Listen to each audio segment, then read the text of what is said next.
from the Mercy One studio.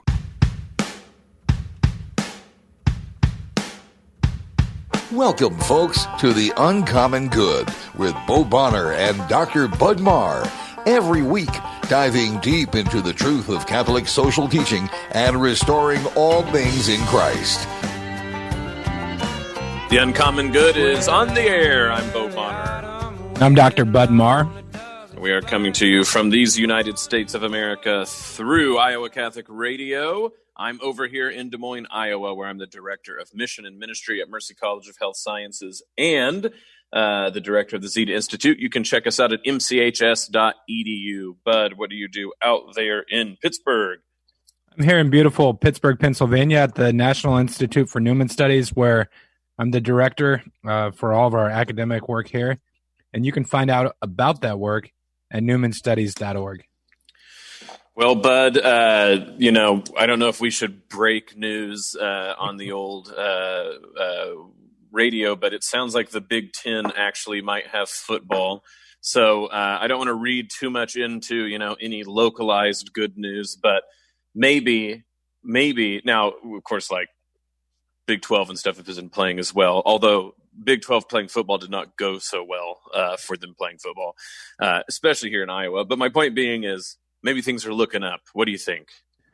Yeah, I'm actually, Bo, I'm afraid to jinx it by celebrating this morning, but I'm pretty happy. And, it's been quite the saga where in August or whatnot, the Big Ten announced their schedule. And then 5 days later, they said they were shutting everything down. And I think the Big Ten brass thought that everyone would follow suit.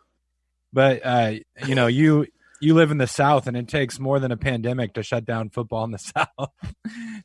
I should say grew up in the South. So I don't know. I mean, I think all of us have sort of like mixed feelings. Well, all of us except Clay Travis, mixed feelings about, playing sports during this time.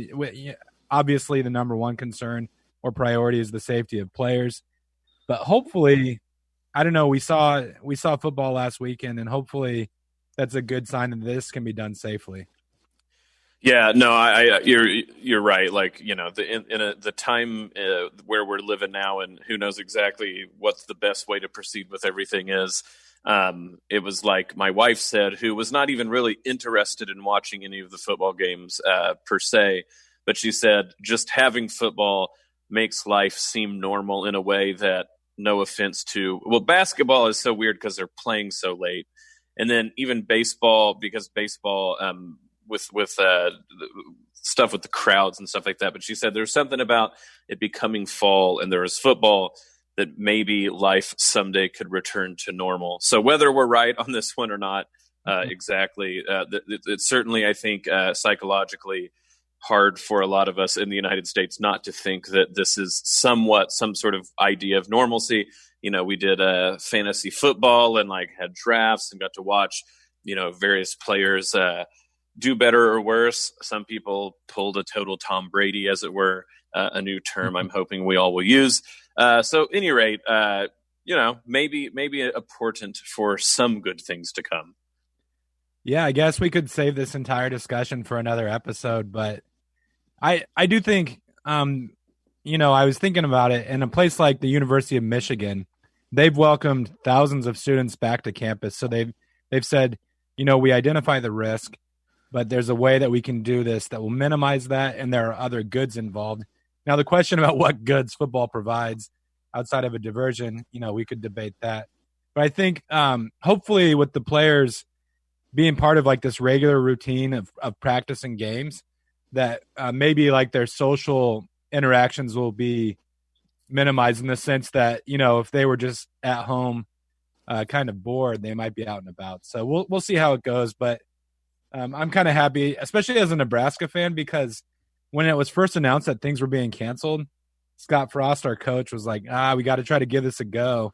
And the national pundits kind of piled on him. So we're feeling a bit vindicated this morning.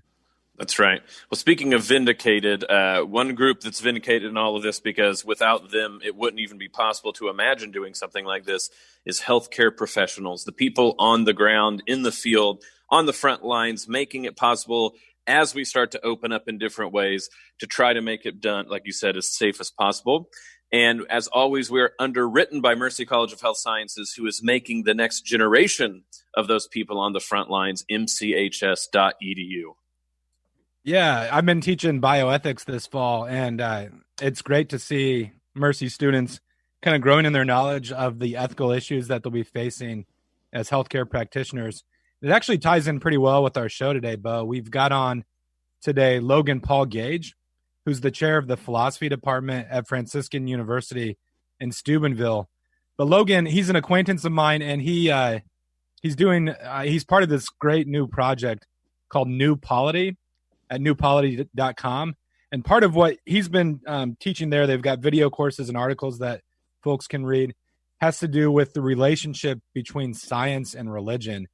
And I think this is a great topic, not only because we're underwritten by Mercy, but also with COVID and other sort of serious issues that we've been debating in our culture. You sometimes hear this phrase like, well, our side is the side of science, et cetera. And I think Logan and our conversation today is going to show how, in part, science alone can't, we need a broader picture than that as we have those debates. So we'll branch into that and other topics today, but we're happy to have Logan on the show. It's going to be a great episode, so make sure to stick around. Bo Bonner and Dr. Bud Marr on the Uncommon Good on this day in which it looks like football returns for the rest of the state of Iowa, and maybe Iowans need to hear that. I'll leave that up to the interpretation of the events of football last week on that regard. But this is the Uncommon Good, and we will be back right after these messages. Folks, if you want to leave messages for the Uncommon Good, easy to do. Use the ZipWhip line. 515-223-1150, 515-223-1150, the ZipWhip line. You can leave the reminders of scores of other games, maybe, for instance, Iowa State ones. I don't remember what that score was, but if John Leonetti's still listening, maybe he could use the ZipWhip line. 515-223-1150, 515-223-1150. I don't want to add new segments to our shows because I'm thinking, this might be a bit too much, but maybe someday we can start putting predictions of different football games, except it would only get us into trouble. And if we did get into trouble, you could make fun of us on the ZipWhip line. 515-223-1150, 515-223-1150, hashtag UCG for the Uncommon Good if you want to leave a message for us. We love hearing from you and incorporating your thoughts and dreams. This is the Uncommon Good, and we'll be back after this. Support for Iowa Catholic Radio and Faith on Trial provided by Paul Martin and Paul Mitchell, owners of Imogene Ingredients. Imogene Ingredients supply specialized feed ingredients for livestock and pet diets to improve maternal and young animal health in both conventional and organic production. Information about Pharmatan and other products at imogeneingredients.com. Paul and Paul are members of St. Augustine's Knights of Columbus and encourage their brother knights to keep standing for their faith. The Christ Our Life Catholic Conference for Our Searching Souls, Friday and Saturday, September 26th and 27th at Wells Fargo Arena. Speakers include Father Donald Calloway, Sister Miriam James, Deacon Harold Burke-Sivers, Mirjana Soldo, Magnus McFarland Barrow, Steve Angrisano, and Iowa Catholic Radio's John Leonetti. Tickets and information are available through ChristOurLifeIowa.com. The Christ Our Life Catholic Conference, September 26th and 27th at Wells Fargo Arena, ChristOurLifeIowa.com. Support for Iowa Catholic Radio and Storm Alert Weather is provided by Divine Treasures. Divine Treasures is a Catholic book and gift store serving the Des Moines community for over 25 years. Their mission is to help Catholics know, love, and keep their faith in our Lord Jesus Christ and His Church. Divine Treasures is where you can find great Catholic books, beautiful Bibles, rosaries, jewelry, statues, and religious gifts for those memorable events in your life. Divine Treasures, 5701 Hickman Road, Des Moines, 515-255-5230. Thank you to Divine Treasures for their support of Iowa Catholic Radio. Thank you, Dental Associates, for supporting Dowling Catholic Sports 365. Dental Associates, addressing your smile, needs, and dreams. 515-225-6742. Online at DesMoines-DentalAssociates.com. Thanks to Blessman International for their support of Iowa Catholic Radio. Every year, Blessman International leads teams of Central Iowans to share the compassionate heart of Christ with orphans and vulnerable children in South Africa. You can learn more and sign up for a trip at blessmaninternational.org.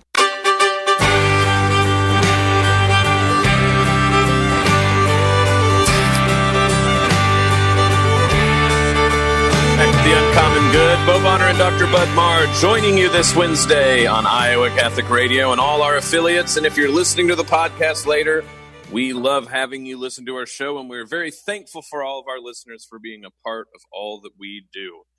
But if you don't mind introducing our guest for the show today. Yeah, our guest this morning is actually not too far from here where I'm recording in Pittsburgh. He's it's Logan Paul Gage, and he's the chair of the philosophy department at Franciscan University in Stubenville. Dr. Gage, he finished his PhD at Baylor University, where he won the university's Outstanding Dissertation Award. His philosophical specialties are in epistemology and the philosophy of religion. If I could do a bit of shameless self-promotion, keep an eye on an upcoming issue of the Newman Studies Journal, where he has a piece coming out that he co-wrote with Fred Aquino. But while not engaged in philosophy, he can be found cooking with his wife, wrestling with his 5 sons, or pulling out his hair while watching the Seattle Sounders. Logan, thanks for coming on the show. Hey, thanks so much for having me, bud. Yeah, before we jump into the conversation, I just want to make sure, every time we have a guest on the show, we try to mention the projects that they're involved in. And I want to make sure that I get this one out there for our listeners. Folks, you got to head to newpolity.com and check out what Logan and some of his colleagues are doing there. Logan, could you give our listeners an overview of what inspired New Polity and what you all hope to accomplish? Yeah, sure. So this is a project that I'm a part of, directed by Jacob Imam and Mark Barnes and my friend Andrew Jones, our common friend. And it's a group of people who are trying to think more in a more Christian way about politics and in a more Catholic way. They are taking seriously they're basically post-liberal people, if that means anything to you all, but they're post-liberal people who are really thinking through the sort of received synthesis that we've been given in the sort of Orthodox Catholic world. They've been rethinking this in a lot of ways and thinking about historically and philosophically the notions of freedom and justice and so forth that we've been given in the last 200-300 years, and trying to think what does it look like to really be a Catholic in today's sort of political scene. So they have a magazine just called New Polity that is really interesting and worth reading because it helps people think more carefully about issues of the day. Well, one thing that that I was excited to see is that a course that you recorded is actually available for a time free on the website.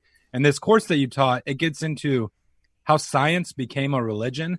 I think this is a pressing issue for a lot of our listeners, especially maybe younger folks who go off to university and maybe receive the impression that, if you're serious about scientific discovery, that maybe you have to move beyond the religious fairy tales that were given to you as a youth. And I think, Logan, a good way to maybe kick off the topic is to talk about some of the history there. So I was hoping you could give a little bit of a sneak preview of one of your lectures where you talk about the Galileo affair. And I feel like this is one of those instances where there's the popular narrative and then a more complex story underneath it. What happened in the Galileo affair? Is this just an instance of the church being anti-science and slowing down progress? Oh, that's a really great question. This is sort of how I begin this course for New Polity. This course on the philosophy of science, basically, and how to think in a more Christian way about science. I begin with talking about the standard narrative here about Galileo. I mean, there's just so many different claims. It's hard to know where to start. But something like the standard story is that church authorities persecuted Galileo largely because they found his ideas threatening. And the church, was sort of wed to this false cosmology dictated by the Bible and ancient authorities. And so Galileo, when he was arguing rationally for, this new Copernican view of the world with mounds of scientific evidence, he was given the worst possible treatment. I mean, Voltaire even says that he was tortured by the Roman Inquisition and so forth. But the basic storyline is that the church, in its false ideas and authority were threatened by science. Therefore, they cracked down on Galileo in the harshest possible way. And man, there's so many things to say in reply to that, because that's just not the truth. I mean, for one thing, it's hard to pit this as a sort of Christian versus science story when all the parties involved are basically Christians. And historians really point out that the chief rivals of Aristotle were actually these sort of Aristotelian professors of natural philosophy, basically the other scientists. And so in this light, you might actually think, and there's all this intrigue too. There's all these interesting things about how these Aristotelian natural philosophers were sort of using the church machinery to crack down on Galileo behind the scenes, and even feeding the Pope, misinformation and so forth. And so you might think of it actually more as a tale, not so much about science versus religion, but about how heterodox academics are treated in the academy. You have a threatening idea, and the other academics want to crack down on you. Another interesting piece of the story here is that this is coming in the wake of the Reformation, and the church didn't want to be seen as too quickly abandoning a straightforward reading of the scriptures. And there are some scriptural passages that could be taken in a geocentric way. And so they just wanted to be more careful, and they urged caution on Galileo. And they told him, listen, it's one thing to teach that this is a possible theory. It's another thing to teach that the brand new Copernican view. It's another thing to teach that it's literally the truth, and it's my way or the highway. But that was Galileo's real attitude, my way or the highway. And so he got in trouble mainly for going back on his promise not to teach that this was the literal truth. And then one more thing to add to the story, to add to the mix here, is that there was a personality kind of conflict between Pope Urban VIII and Galileo. And Pope Urban VIII wanted some of his own ideas on astronomy included in Galileo's most famous work, Dialogue Concerning Two Chief World Systems. And Galileo did that, but then he put all the arguments of the Pope in the mouthpiece of this sort of foolish philosopher named Simplicio, which is what it sounds like, of course. And so it's a personality conflict. It ties into the Reformation and so forth. So it's just a massively complex question. And the truth is that most historians of science think that the empirical evidence at the time was in no way decisively in favor of the new Copernican way of looking at things. And it actually, and it was another 150 years before we had much more decisive evidence really in favor of the new Copernican view. So it's not as simple as it's made out to be. Logan, this is Bo. Thank you for coming on the show. And immediately what I think of in that history that people seem to forget. So we actually have a blessed Steno, who's sort of like 2 degrees of Kevin Bacon away from Galileo. He's this this wonderful scientist who makes all of this progress in numerous fields, anatomy and in geology, in real ways that he ends up being revolutionary. Actually, like very much expanding the understanding about where fossils come from, which not for religious reasons, but for scientific reasons, was a much bigger, more difficult scientific problem than people realize. But what's interesting, right, is I love throwing wrenches in the gears of easy narratives, because where does Steno really get his money to do his work?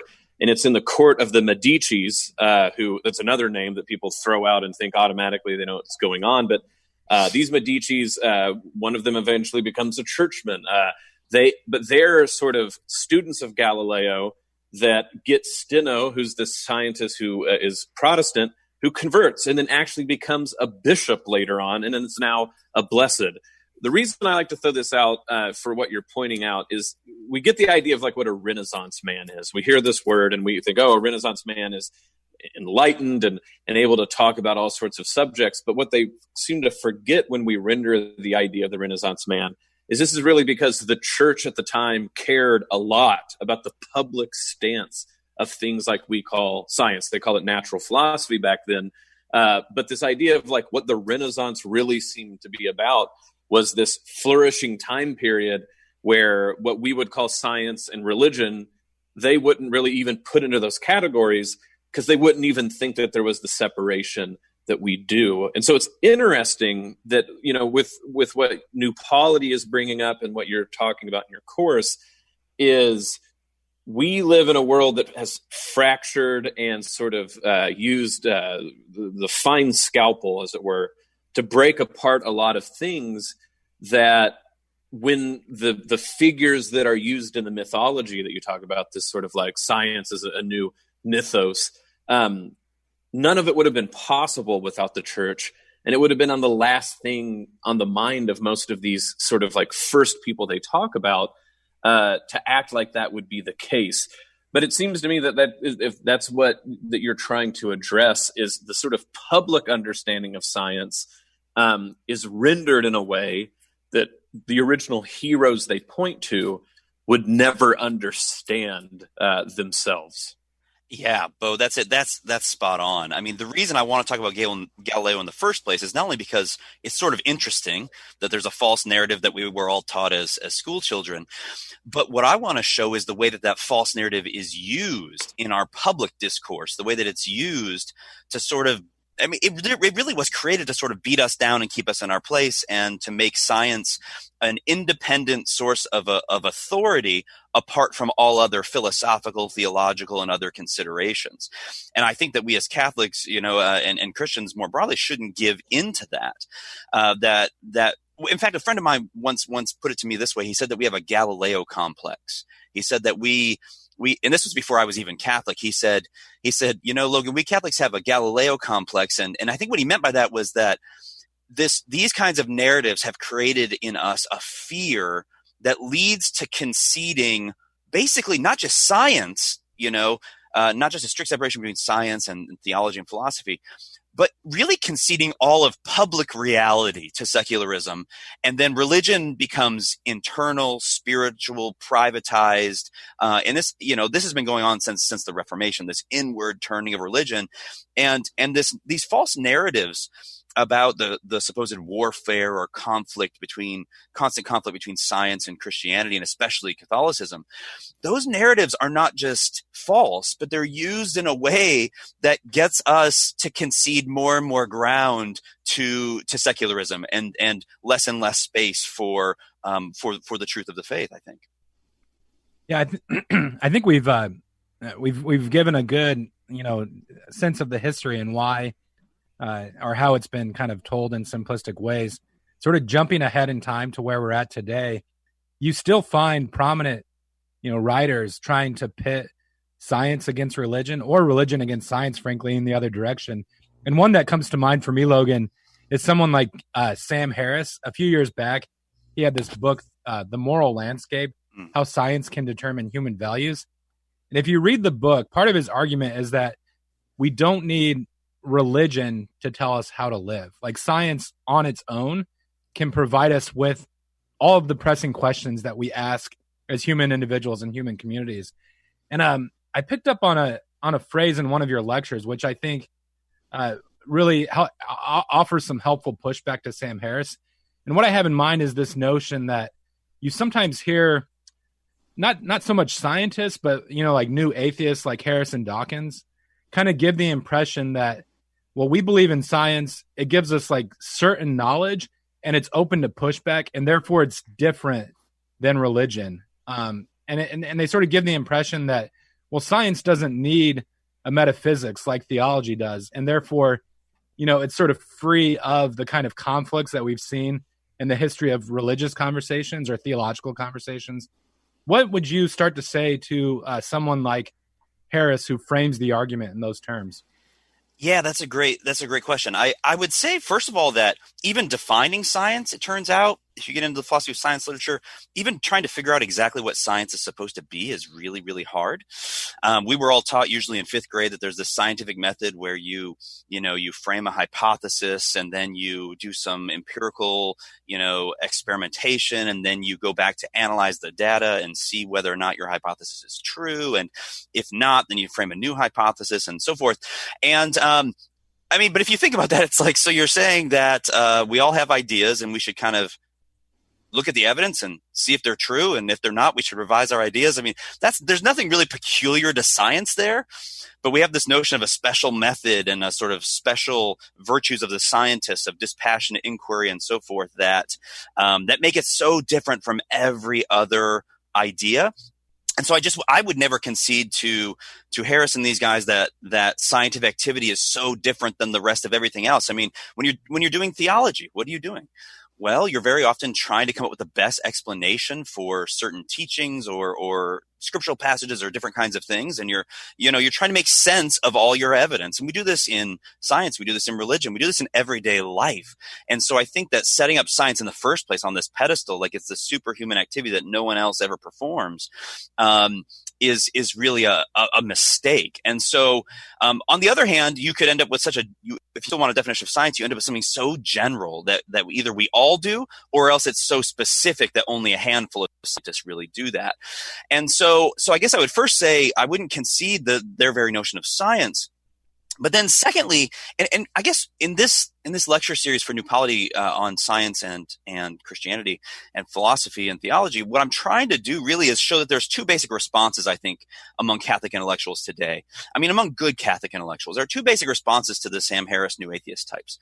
One is to say, well, we kind of concede that science is so different from everything else, and we'll give you science and we're going to retreat into theology. And there's a strict wall of separation between them. And you're not allowed to say anything about our stuff. And, in fairness, we'll not say anything about your stuff. But I'm afraid that reply sounds like it makes sense at first, because in general, you might think science and the faith are different things. But what that response ends up doing is again, creating this strict wall of separation that really makes the faith privatized and has nothing to really say to public reality. But I think that if God really exists, we might find different things in nature than if it's all a gigantic sort of accident. And so I'm wary about conceding that. I think so I think that we just shouldn't concede their very definition of science, and nor should we just kind of retreat into a privatized religion that has nothing to say about public reality. I think instead we have to engage in the hard work of trying to wade through science a little bit more and say, what part of this is really science? What part of this what part's hard data? And what part is sort of theorizing that you're just claiming is science? And we got to do that hard work. And I know it's easier to just retreat and sort of put up a moat and say, well, we're going to retreat into theology. But I think that's a really unwise policy. Yeah, this reminds me, the problem with a radio show is you have hobby horses that you continually bring up. So one of mine is, I think it was Nietzsche that pointed out that philosophy, when Socrates was doing it, was actually young. Like, we're the old men of philosophy. He says we have the worn out language. And if there's one thing that I think we see in terms of politics and philosophy and theology, science, all of it, is a great stripping of the nuts. Like, if you ever have nuts and bolts and like someone has like used like a power tool too much, where they take it where you can't even use like a screwdriver anymore because it's worn out. And we have so many words that have been stripped that it's hard to have discussions. We've talked about this with words like socialism and capitalism, of democracy. Like, there's these basic words that we all use that have such mission creep that it's really hard to actually pin down and talk about what we want to. And that when you do try to pin them down, you sound like such a technical nerd. It's hard for the public to take serious what you're trying to say. You, I think, rightly point out that science is getting into this realm. Very easy to point out, right? Like, is science something everyone does, or something that only very few people do? But I think we have to drill down more and talk about words like evidence. Right. If there's something that that has been shown to us during the COVID crisis, is what on earth people mean by evidence is not clear. And what does it mean to make decisions based on evidence? And, all sorts of people will hear me say that and think that I'm jumping to conclusions about like public policy and masks and all these things. But before you even get to that, what I have just noticed as someone who I guess dorks out about these things is the word evidence at some time is so incommensurably used between different people that it's not even clear that they're referring to the same thing. And like you said, the only cure for that, unless we invent a new language, is to do extremely hard work. And not so much about like truth and like, because truth is propositional. We have to get to the point of clarifying things. And that's a difficulty. Now, to be clear, I talk too much, so we're going to the break. I'm sorry I led all that up, Logan, and then I took the time. When we get back, I know you have some great stuff to say about that, so we'll do that when we get back from the break. This is The Uncommon Good. Stick around. We'll be back right after this.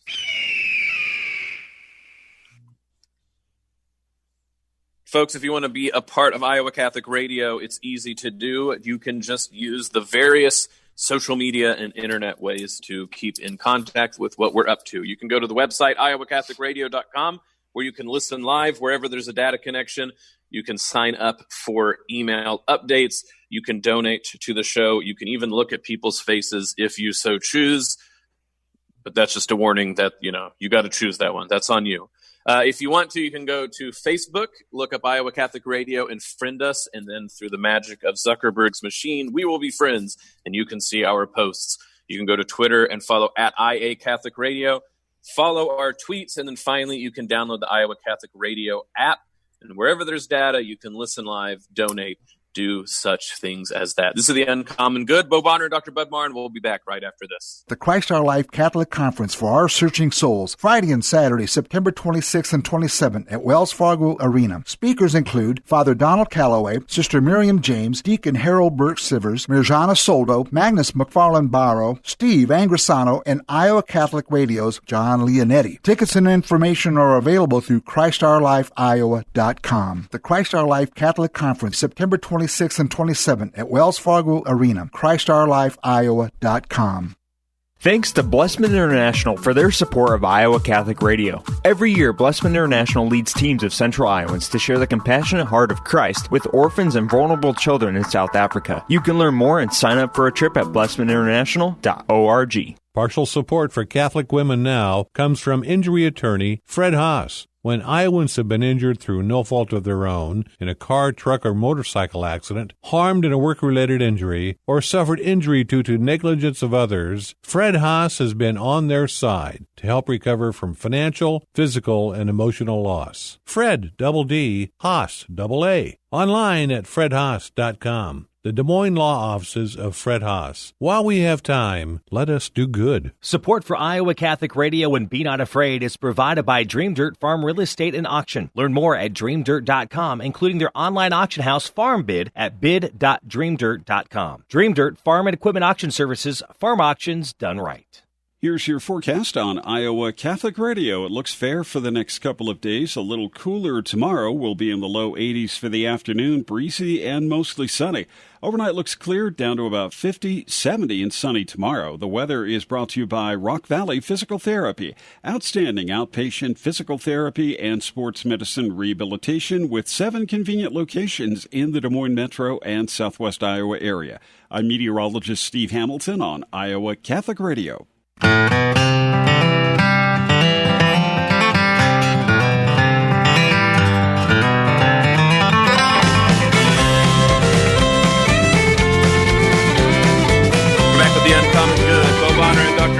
Coming to you this Wednesday from Iowa Catholic Radio. Thank you very much for listening on the show. Our guest today is Dr. Logan Paul Gage, Chair of the Philosophy Department of Graduate Studies, Status Faculty, Associate Professor of Philosophy at Franciscan University of Stubenville. You can also catch his work over at newpolity.com.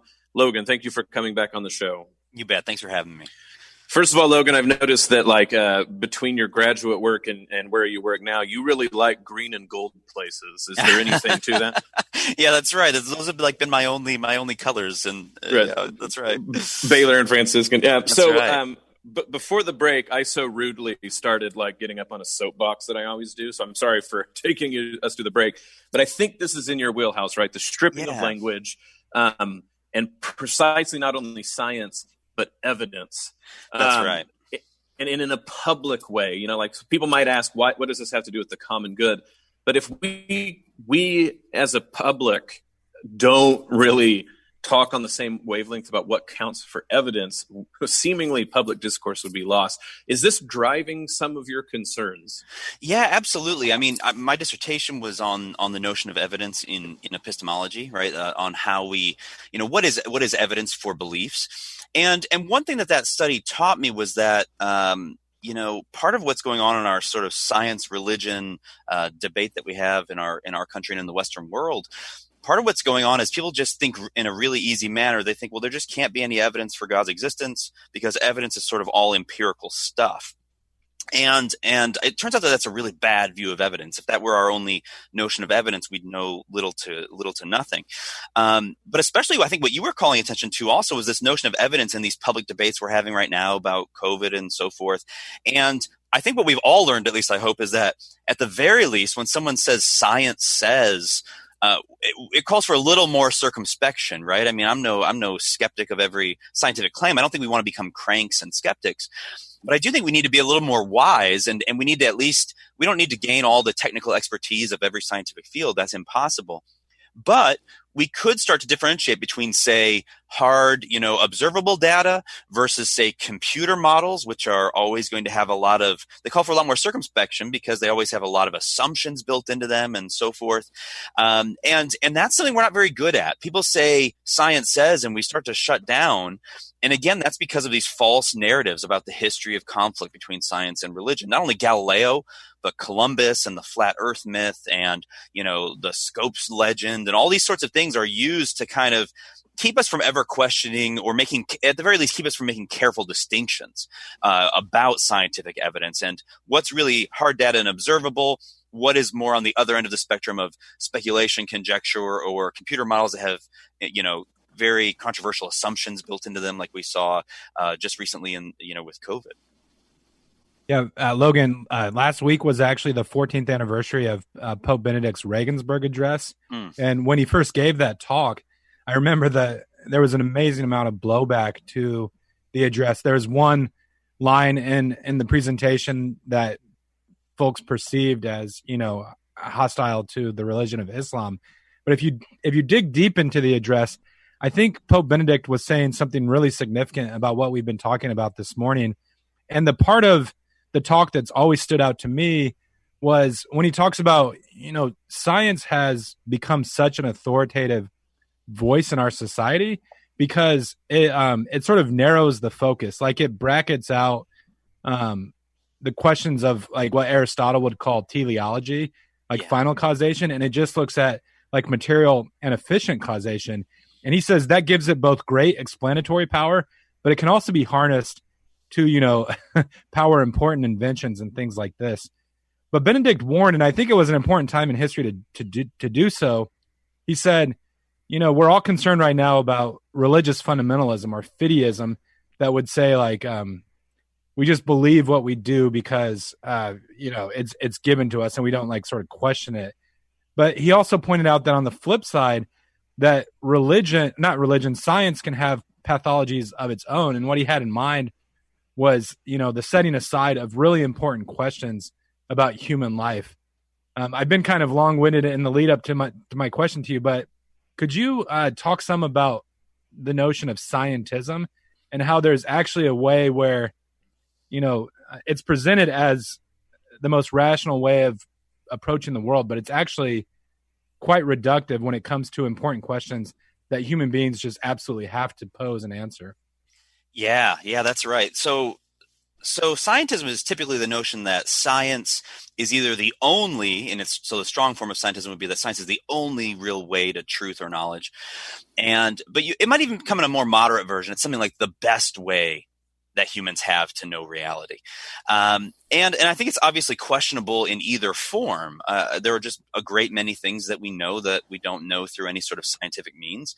In fact, I think the things that we're most secure in our knowledge about, things like fundamental moral truths, that it's wrong to torture innocent people for no good reason. Those kinds of moral truths that we all know, we didn't learn those from experiments or, messing with test tubes or anything like that. But increasingly,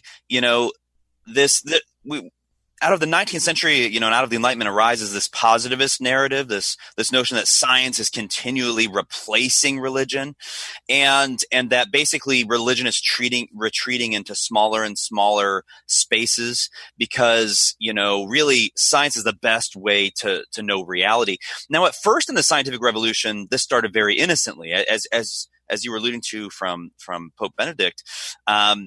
Originally, in the scientific revolution, the initial theorists of science like Descartes and Bacon, they just sort of said, well, let's set aside those other concerns about the purpose of things, about whether there's any real design, about whether there's a sort of purpose, and certainly whether there's any sort of forms or sort of essence, what it is to be this kind of creature.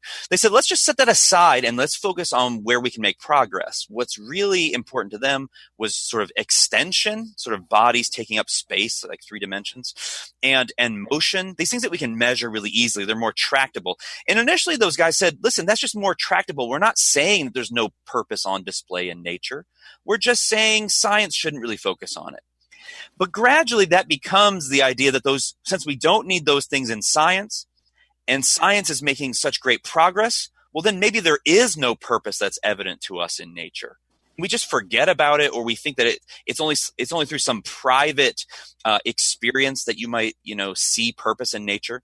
But that's just false. You look around nature and there's purpose on display everywhere. Everything has a purpose and a function. It's not a bunch of chaotic random junk, thrown together like we might expect if there's no providential being over it all. And so I think that positivist narrative, leads to this kind of scientism. The idea that science is always replacing religion leads to this kind of scientism, that science must be the only or best way of knowing. But I think we got to push back against that hard. And part of the job, though, is to start, I think, for us to think in a broader way about science. So science might include the search for whether there's purpose that's evident in nature. And we might develop a broader and more coherent worldview rather than, as you guys were saying earlier, a sort of strict separation in our minds between science on the one hand and the faith on the other.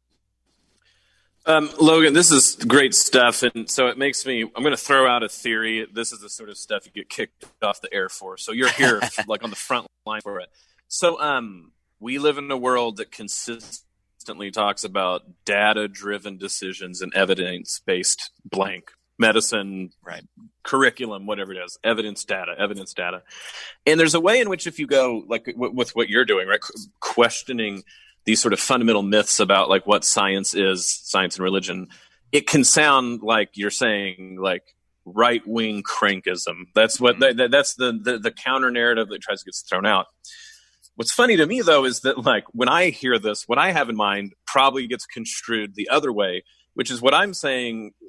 I think this science narrative is so important because people don't want us to drill down with what they're doing with data and evidence. So look, for instance, at Google, who has invented an entire new field of capitalism, essentially, in order to make money off of using your data and then marketing your data as something that says something about you that can then be used to turn a profit. Google has literally made money on data mining your behavior of searches. This also plays out when like things in real life start to sound like 90s and early 2000s sci-fi movies where there was literally a police department that was using data that they collected to basically try to do the Minority Report where they were predicting they thought who would commit crimes. And then like lo and behold, for those people, they wrote up citation a rate of like 5 to 1 or something like this. What I'm getting at is when you start asking, why is this myth so important to people? Like, why do they care about this particular Galileo? Why are they fighting fights that like Vico and Augustus Comte brought up? And you start to realize that there is a ton of money in social engineering behind using science as a deflection to not talk about data, evidence, and how they think it should be used. So I just throw that like heaping fire soapbox on you. Do you think that starts to play out, right? Yeah, I guess what I wonder when I hear you say that is is it that coordinated, or are we actually dealing with the fact that our elites are not really that broadly educated? Like, they were brought up in a so all those guys in Silicon Valley that went to Stanford, I mean, they haven't been trained in theology, philosophy, ethics. The only thing they know is sort of science and technology and math. And so I was watching a documentary the other day on Silicon Valley, and the documentary writers were just asking the most basic ethical questions to these leaders in Silicon Valley, and those people think it's like they don't even know what we're talking about. Google or whomever, or whichever company, this is part of the scientism that we were just talking about, is that people think the only real tangible thing is science. And so if you're raising ethical considerations about not just what we could, so you're not just saying what we could do scientifically or technologically, you're raising questions about what we should do, what we ought to do in light of human concerns. They just think you're not talking about real stuff. I don't even think it occurs to them that there could be very many ethical problems with these things until people from the outside raise them. But I do think that when we talk in this way, people think, well, you're being cranks, you're being skeptics. But I don't, certainly my goal is not to be a crank or a skeptic, but to be more realistic about science, that it's a very human enterprise. It's driven by particular people and groups and their concerns and sometimes their blind spots, and that we just need to be more careful with it. But then these myths, these historical myths of the conflict between science and religion and this constant warfare, which, by the way, these myths were largely invented in the late 19th century. These myths keep us from asking those questions, as you were saying, or keep us from, it looks like we just might have religious concerns about Google or something. It's like, well, in other words, we're bringing private concerns when that's not it. We have real legitimate concerns about human goods that are at stake here with such technology. And when you raise that, people use these myths to say, you're just a crank, you're just religious, you're just a skeptic, etc. And I think we got to push back against that and say, we're not skeptics. We're just trying to develop a more comprehensive worldview. Yeah, and Logan, to put more flesh on kind of this skeletal structure we've been setting up, I think I'm going to punt on COVID because it's a little too close to us right now. Yeah. But you think of an issue like climate change, and it's that last week it was interesting because former President Obama, he said something to the effect like, vote like the climate depends on it. And right. When you ask, well, why is that the case? Sometimes I have friends who say like, well, one party believes in science and the other does not. And of course, on the radio show, we want to avoid completely like any sort of like question about partisan politics. But thinking about an issue like climate change, where if some of the models are correct, it is a serious matter. And even the Holy Father has drawn our attention to the proper care for the earth. Could you give us some starting points for how Catholics can think about this question well, without falling into some of the traps that we talked about? Like, it's not simply a matter of believing the science. There's all sorts of questions about the goods we hold in common and how we should order our society to attain those goods. And so I know we've got about 5 minutes, and that's a lot to chew on, but like maybe some starting points for how Catholics can contribute well to the public discourse without falling into either fundamentalism or scientism. Yeah, great question. It's so funny that you picked that topic too, because I'm always telling my students, you don't have to have a position on everything, and that part of wisdom is not having a firm position on absolutely everything. And I really don't have one on climate change, but I can speak to the question of how do we think more carefully about this? I mean, you already drew attention to some of these features, but when it comes to the current, climate science debate, as you said, we have some hard data, but then we also have computer models with various assumptions. And so we have various layers of questions here. First of all, is the climate warming? How much is it warming? How much is it likely to warm? How bad is that? And what trade-offs are involved? And so I don't think that everyone who questions, for instance, the current climate science, I don't think that they're automatically a crank, because part of what they're questioning are the assumptions behind various computer models.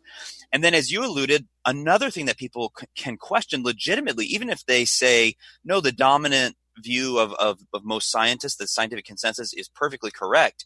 There's a different level of policy question. And so I'm afraid that, again, we're so scientistic, as we were saying earlier, this view of scientism, we're so scientistic that we just think, well, whatever the current consensus is automatically somehow determines policy. And that's not true, because, again, science looks at a very narrow range of features of our world, our environment, and the physical world.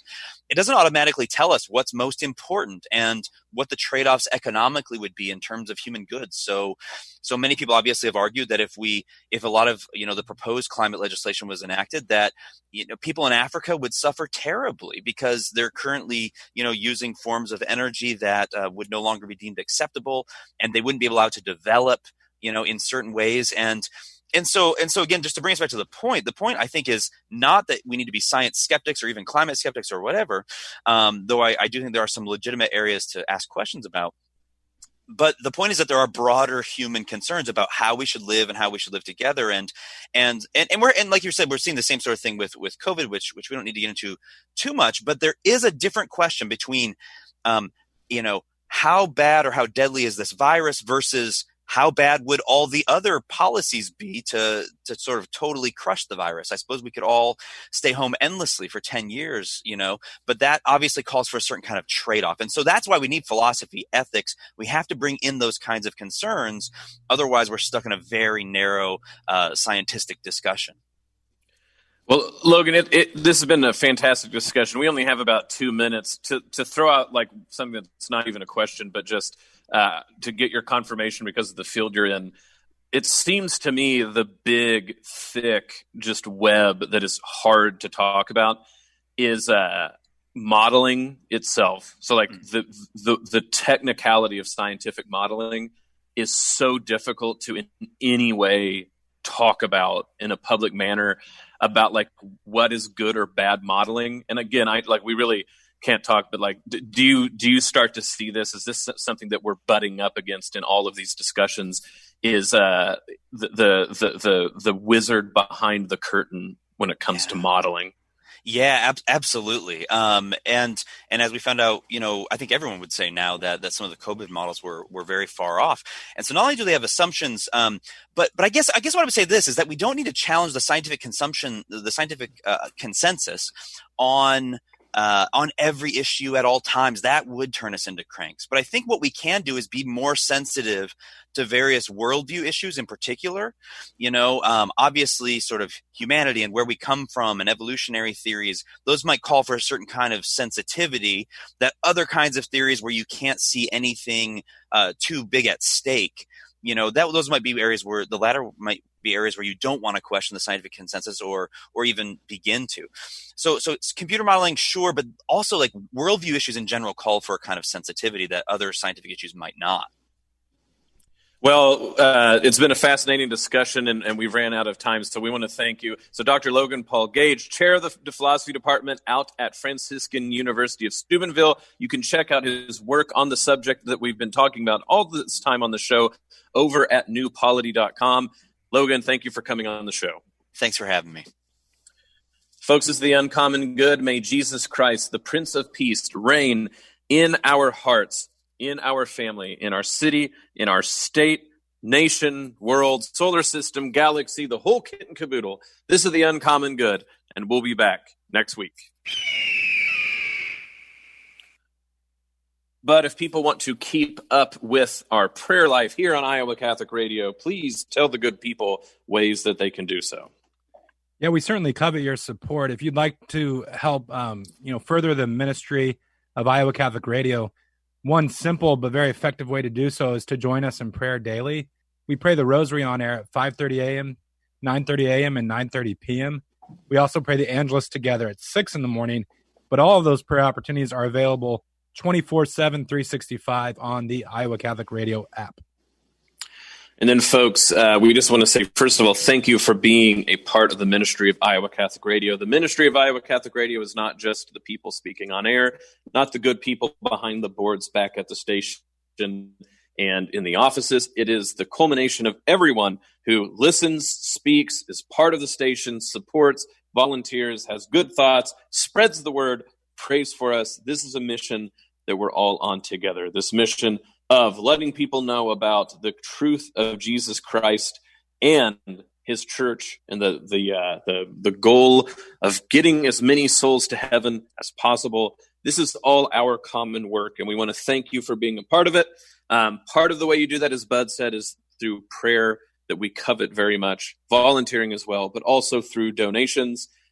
In this time of COVID and everything else, it's absolutely the case that nonprofits are struggling a bit. We have been very blessed with how we have been hanging on, but we still very much need your support to keep doing what we're doing.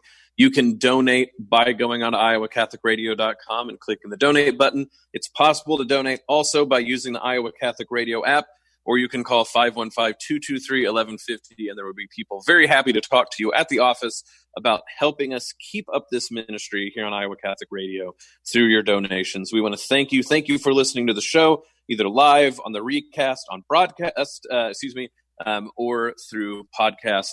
And we want to thank you for supporting the show.